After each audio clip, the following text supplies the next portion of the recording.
an interview series on the culture of peace, conversations with leaders of change, inaugural segment by Ambassador Anwarul K. Chowdhury. Following the 25th anniversary of the UN Declaration and Program of Action on a Culture of Peace in 2024, SGI launched the Culture of Peace interview series to help build new momentum in the coming decades. This series features leaders of change from the United Nations officials, experts, scholars to advocates, in particular from amongst women and the young people, at national, regional, and global levels. Our aim is to raise awareness and bring attention to the power each one of us has to foster the culture of peace through our daily actions. We believe that this in turn will help the United Nations effectively carry out its work for a more powerful, just, and sustainable world.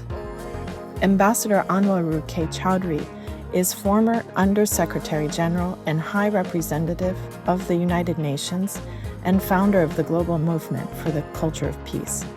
He served as a permanent representative of Bangladesh to the United Nations from 1996 to 2001, in which capacity he chaired the 9-month-long negotiations resulting in the consensus as mandated by the UN General Assembly, and introducer of the agreed text of that document on behalf of all member states for adoption by the Assembly on the 13th of September 1999. This is the first of 3 episodes called From Inspiration and Initiative to Action and Advocacy, Ambassador Anwarul K. Chowdhury's journey to create the culture of peace at the United Nations. When did you first learn about the culture of peace, and how did you learn about that? I think I should go back to the roots to tell you how about learning it. It was in September 1996.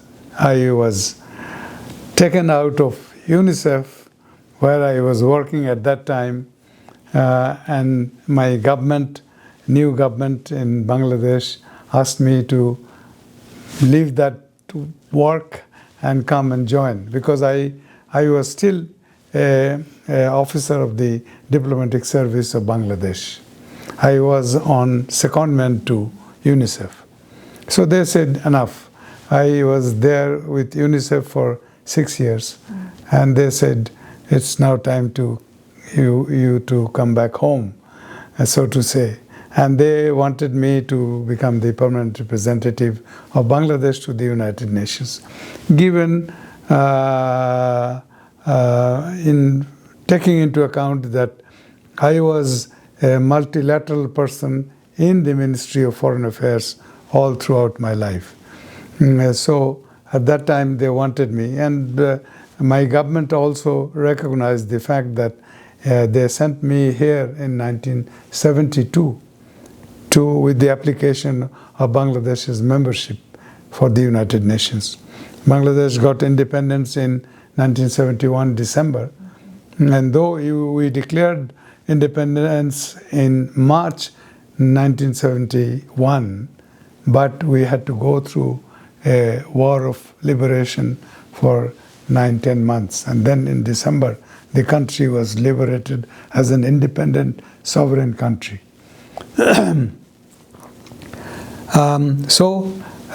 That sort of context for my career landed me up as the ambassador of Bangladesh to the United Nations.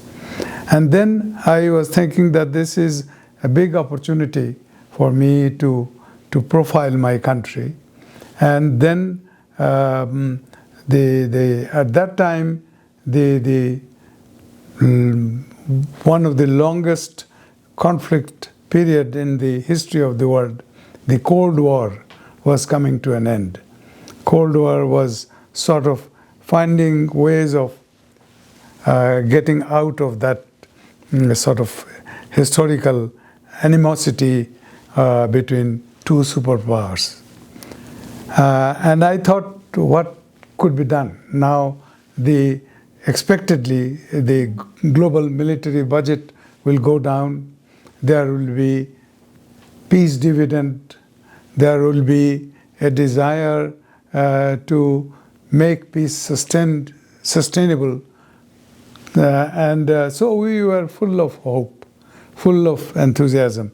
And at that time, one thing that attracted me was this, the connection that UNESCO Constitution made with minds of men and the wars.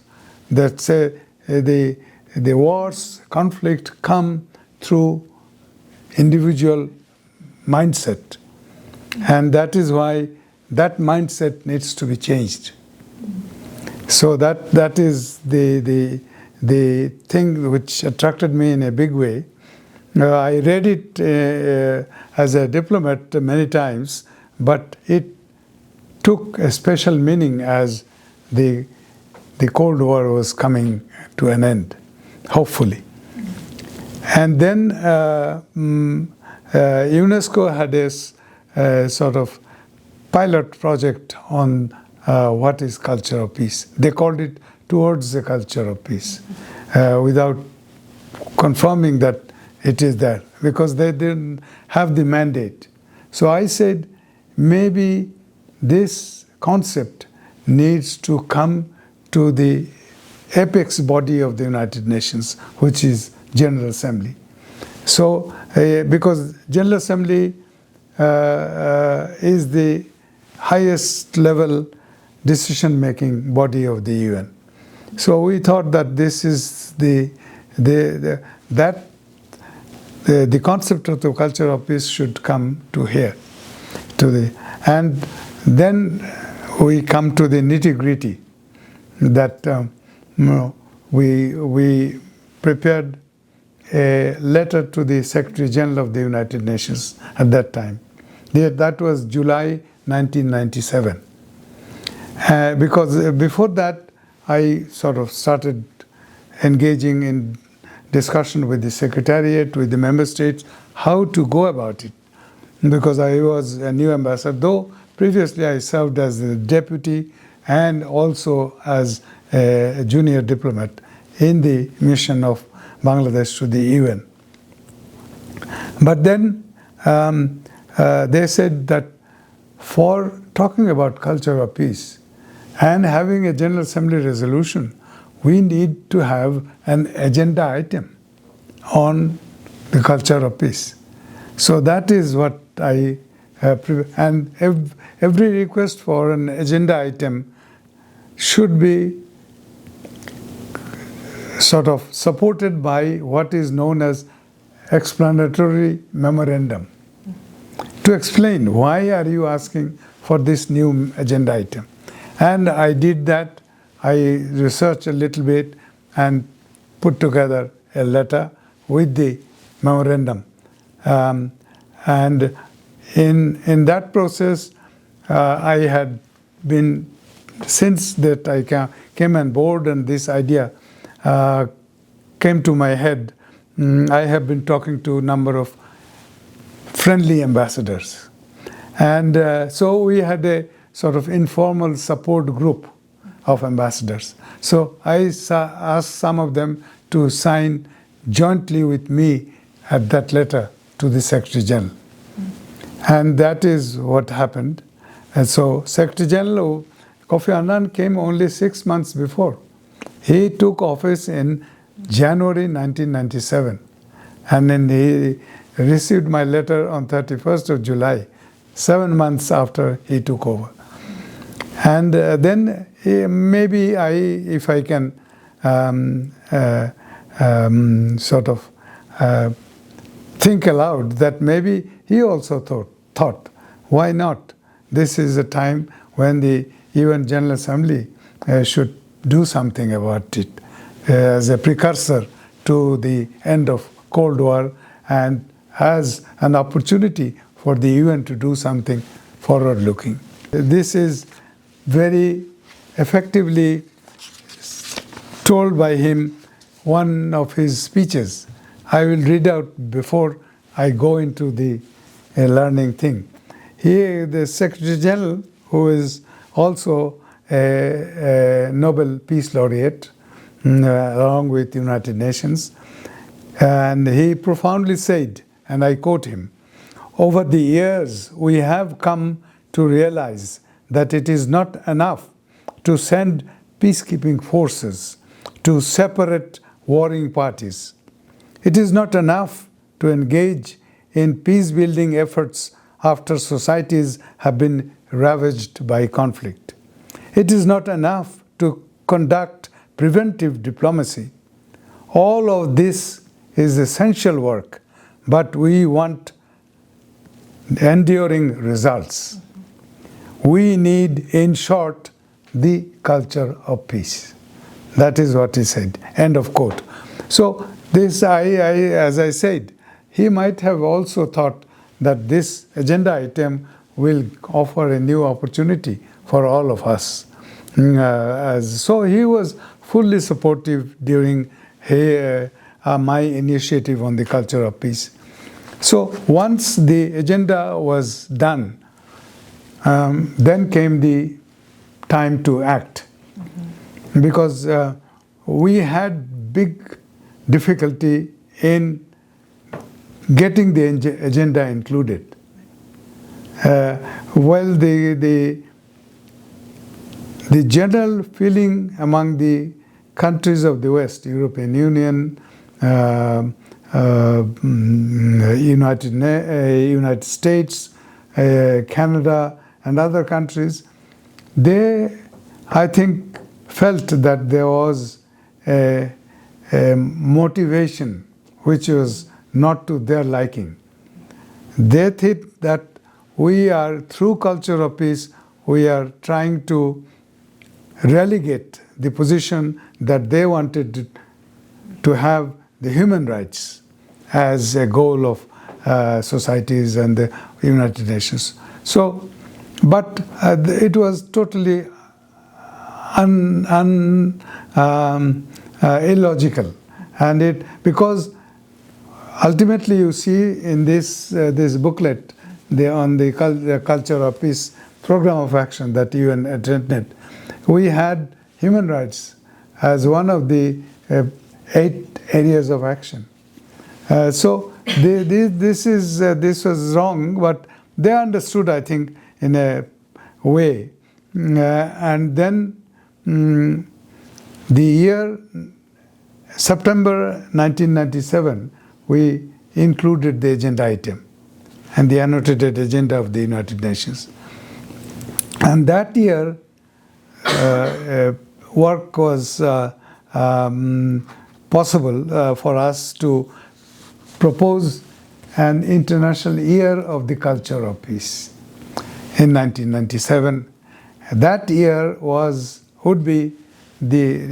decided that the year 2000, which is the first year of the third millennium, will be decided as the International Year for the Culture of Peace. And interestingly, we'll talk about that later, because this booklet has a culture of peace. But we, in the 97 resolution, we put the culture of peace. So it was done. Then I think there were, at that time there was no objection, but subsequently when we had a secretariat draft, it said A. And we worked on that, and then I will tell you later on how A could not be made into D, though there was an agreement. So, and then in 1998, 97, we received a letter from about 17 living Nobel Peace Laureates. They said 1 year is not enough for promoting culture of peace. It needs change of mindset. It needs change of values and change of behaviors. So it will take long time. So we need a decade for the culture of peace. And then they added the word nonviolence. So the decade for culture of peace and nonviolence, and they said this is for the all of us, including children. So they put for the children of the world. So this decade was from 2001 to 2010, because 2000 will be the year, and then 10 years, next 10 years will be the decade. And then we said 97 was the year, 98 was the decade. Then we said, yes, we have the year and the decade, but what do we say? People will ask, yes, but what do you want us to do? So then the idea for a declaration and a program of action came up.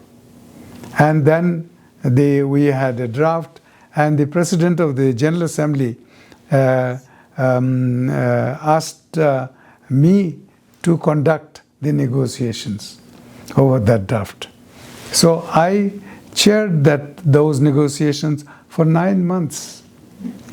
And because in between, of course, there are many ups and downs. I was hospitalized and all these things happened. But still, I insisted on continuing that work. And I think it is important for the members of the UN to understand that if you want something very seriously, put your ambassador in charge, not your colleagues or a junior colleague. He or she would not have the respect that a permanent representative has. So that is why my staff was not given any role of chairing the meetings on my behalf. So I decided that that's why when I was in hospital, the work was delayed. But still, I thought that I had the credibility and the respect which I can effectively use to get a consensus. My objective from day one was to get this document by consensus. But I say culture of peace cannot be subject to a vote. So I had to withdraw my proposal for human right to peace because the United States didn't agree. And I thought, as a hindsight, that it was a good thing. Now every other resolution is being voted, and it's a mess. Because the moment a country votes against or expresses a reservation, that means they can withdraw their consensus anytime. So I said, no, I should have a clear consensus on the document. So that's why I painstakingly, and my ambassadorial colleagues used to tease me by saying, Anwarul, what has happened? Peace has become so controversial in your negotiating group. I say, well, something difficult like the culture of peace is always brings out the doubts in the minds of people. So that is why I thought that we should persevere and try to make it. And I did. The document that we have is a really forward-looking document identifying 8 areas of action. So this is a long story to tell about how I learned. You can ask me, or I can say that I not only learned, but I lived the culture of peace in my own life and negotiating with at that time when this was adopted, UN had 189 members. And then we added 4 more in subsequent years. But now it is accepted by all 193 because we have annual resolution on the culture of peace, on a program of action, implementation of the program. So this is one of the few. As you know, that UN has developed this system of biennialization. And they are also talking about triennial setting, that a resolution will come every 2 years or every 3 years. Because sometimes we repeat the same resolution, and even it goes for a culture of peace. But I say that it is necessary because we have to remind member states again and again what is agreed upon, what we are doing today, and sets of diplomats also change. Every 3 years, 4 years they change. So even sometimes do not have the institutional memory. So we need resolutions to be repeated with the same paragraphs to continue the determined efforts for the implementation. So we are lucky in that way that ours was not subjected to biennialization. And now I am told that Secretariat has moved again to make it biennial, and they reached out to Bangladesh, and I think Bangladesh could not sustain their opposition to their effort. So I do not know whether it has already happened or not. I am not sure. So that will be a pity. So this was one of the few. When you are doing something on an annual basis, that has the inherent importance to the matter. So that's why we wanted it, and also we wanted a resolution to be accepted or adopted every year on the culture of peace when we submitted the memorandum for inclusion of the agenda item. So that those things are there. There's a long thing, but I should say that it was really, when I think of that, it was an arduous journey for me and for the concept of the culture of peace. There were, you will be surprised to know there were so many obstacles. Yes, there were enthusiasm also on the part of many, but there were very many obstacles. And so we had to do that or face those on an annual basis, regularly. It's not that every year it comes once. No, it continues in many ways. And so, but luckily I have been able to sustain. And then, of course, the declaration on the culture of peace had very strongly emphasized the individual dimension of the establishment of the culture of peace. Thank you for watching this first episode in the inaugural series with Ambassador Chowdhury. Please be sure to watch the other episodes.